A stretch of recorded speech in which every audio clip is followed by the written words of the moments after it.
No, they do not. No, they do not. Today, I am learning how to ride a bike. I never learned. Hold this as you do that. Yes. Today, I am learning how to ride a bike. I've never ever learned. Well, actually, I did. It just wasn't successful. But today, we are claiming that it's going to be a successful time. So, here we go. We're going to do it. Welcome. I'm Nurse Albert, actor, filmmaker here in LA, and this is... I am Kaitlyn Kelly, an actor, screenwriter, director, comedian in LA. Our hearts go out to everyone who has lost everything in the fires. Yes. Again, I'll probably put some resources in the description below. But just enjoy us bike riding today. Yeah. Something about starting new things feels very humbling and vulnerable.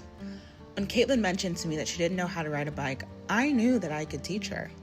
Not because I had done it before, just because I believed in the possibility that this could happen. It was day 3 into us being evacuated, and we needed something to bring us a little joy to escape the news. And frankly, like most things in my life, I underestimated how much this journey would take. When you learn to ride a bike as a kid, you probably started with training wheels. 2 tiny wheels accompanied your back ones, keeping your body in balance and your tiny toes firmly planted on the ground. We didn't have that option. Kaitlyn was gonna have to learn how to balance on her own. Oh, this bell? Yeah, the little Ding, ding. It's like a horn. a little bell. Yeah. Now this was where the underestimation came in. As someone who has pedaled her whole life, I never thought about how I actually kept a bike balanced. It's always been balanced for as long as I can remember. I never feared falling off the sides. I feared going over the top by the handlebars if I came to a harsh stop. A reasonable fear. For Kaitlyn, it wasn't the stops. It wasn't the pedaling. It wasn't the turns.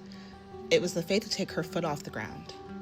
That moment of having both of her feet on a pedal meant that she was left vulnerable to bowling over off the side.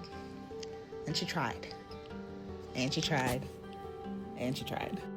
At a certain point, she had the mechanism down. Lift your kickstand, hop on the bike, make sure your feet can touch the ground, lift one foot on the pedal, and kick off with your other foot, propelling you forward. She's literally doing it, guys. We've had 2 people come up to us and try to tell us how to ride the bike, and they were 2 people trying to offer some kind of advice, and I get the advice, but let her do it. You guys are giving us stuff for when you taught your kid how to ride a bike when they're 4 or 5.